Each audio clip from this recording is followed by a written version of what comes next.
Reflection of light का मतलब होता है कि रे ऑफ लाइट का किसी भी ऑब्जेक्ट से टकराकर वापस आ जाना। किसी भी ऑब्जेक्ट से टकराकर, ध्यान से सुनिएगा, किसी भी ऑब्जेक्ट से टकराकर वापस आ जाना, ये प्रोसेस कहलाता है रिफ्लेक्शन ऑफ लाइट। ठीक है, यानी कि अगर देखिए इस पिक्चर को ध्यान से, तो यहाँ से कोई रे ऑफ लाइट आ रही होगी, है ना। ये हमारा ऑब्जेक्ट मिरर है और इससे टकरा के ये वापस कर देती है, तो इसको हम लोग ये रे ऑफ लाइट बोल सकते हैं।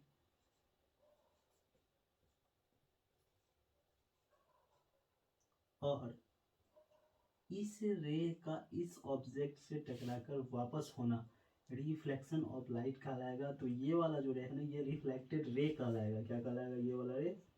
रिफ्लेक्टेड।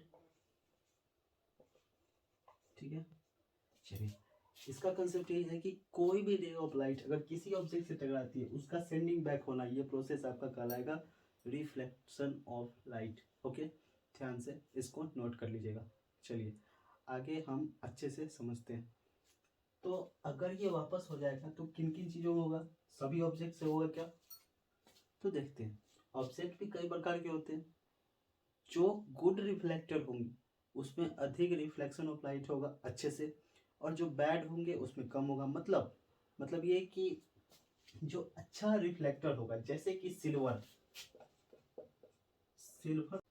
तो बच्चों आप लोगों को पता होगा कि silver is the best reflector of light. इसीलिए मिरर के पिछले वाले हिस्से में, जो हमारा प्लेन मिरर होता है ना, उसके पिछले वाले हिस्से में सिल्वर कलर का पेंटेड होता है हमेशा। इस बात को आप जरा नोटिस करिएगा, ठीक है। और जो हमारा सस्ते क्वालिटी वाला आईना होता है ना, ऑर्डिनरी आईना जिसको बोलते हैं, उस पर सिल्वर तो हम लगा नहीं सकते, तो वो महंगा हो जाएगा, है ना। तो उसमें बस सिल्वर कलर से पेंटेड कर दिया जाता है और उसके पीछे एक कुछ रेड या ऑरेंज कलर की पट्टी लगा दी जाती है, जिससे कि वो भी एक अच्छे रिफ्लेक्टर का काम करे और हमें पिक्चर क्लियरेंस हो। ठीक है, चलिए अब थोड़ा सा आगे बढ़ते हैं।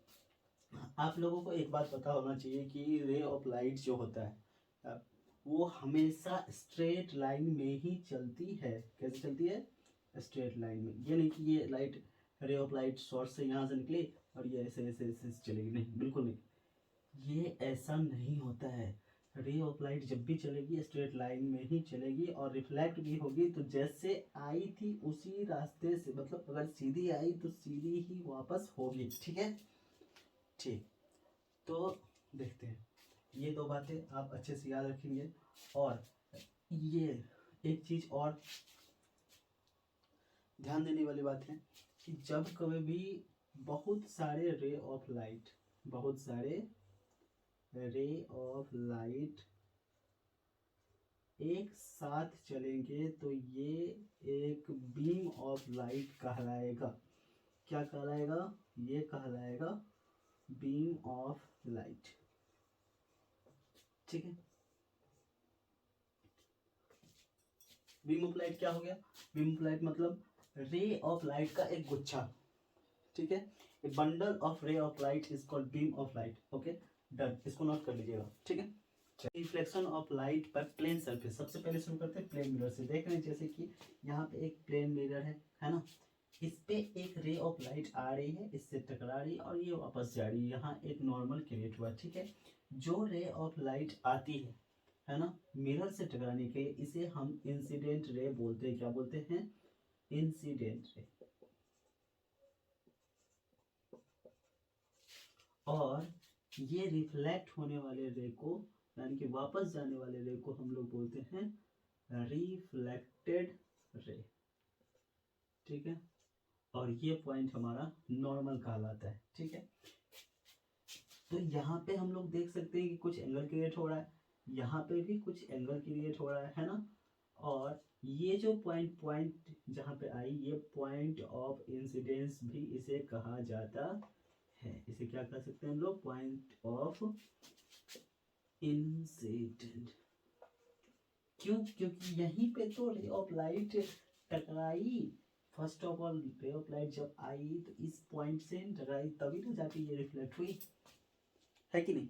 हाँ, इसीलिए हम इसे इंसिडेंट पॉइंट या फिर पॉइंट ऑफ इंसिडेंट बोलते हैं। अच्छा, ये जो दो एंगल क्रिएट किया ये नॉर्मल और इंसिडेंट रे के बीच वाला एंगल क्या कहलाएगा? एंगल ऑफ इंसिडेंस क्या कहलाएगा? यहां मैं लिख देता हूं, इसे हम बोलते हैं एंगल ऑफ इंसिडेंट। ठीक है, और ये वाला एंगल यानी कि नॉर्मल और रिफ्लेक्टेड रे के बीच वाला एंगल क्या कहलाएगा? ये कहलाएगा angle of reflection. I hope आप लोगों को दिख रहा होगा। ठीक है, तो चलिए इसको एक बार हम लोग समराइज कर लेते हैं।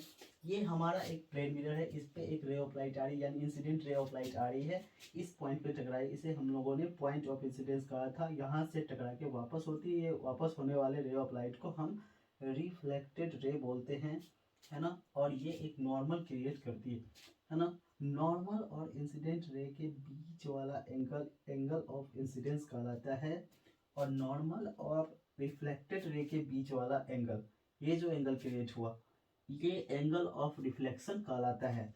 ये इस एंगल को, एंगल ऑफ इंसिडेंस को हम लोग आई से डिनोट करते हैं, और एंगल ऑफ रिफ्लेक्शन को आर से डिनोट किया जाता है। ठीक है, चलिए तो रिफ्लेक्शन ऑफ लाइट की कितने लॉ हैं? 2। तो पहला लॉ के बारे में बात करते हैं हम। पहला लॉ क्या बोलता है? पहला लॉ बोलता है कि इंसिडेंट रे और रिफ्लेक्टेड रे और नॉर्मल तीनों एक ही पॉइंट पे लाई करेंगे। क्या बोला? इंसिडेंट रे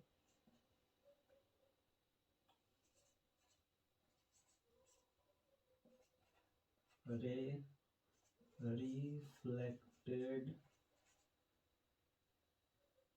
रे एंड नॉर्मल, है ना, lies on A point. Okay, दूसरा लॉ क्या बोलता है? दूसरा लॉ बोलता है कि एंगल ऑफ इंसिडेंस हमेशा एंगल ऑफ रिफ्लेक्शन के बराबर होगा। क्या होगा? Angle of incidence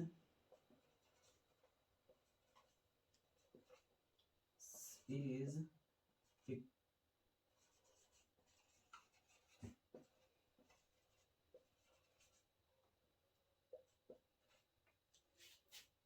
angle of reflection.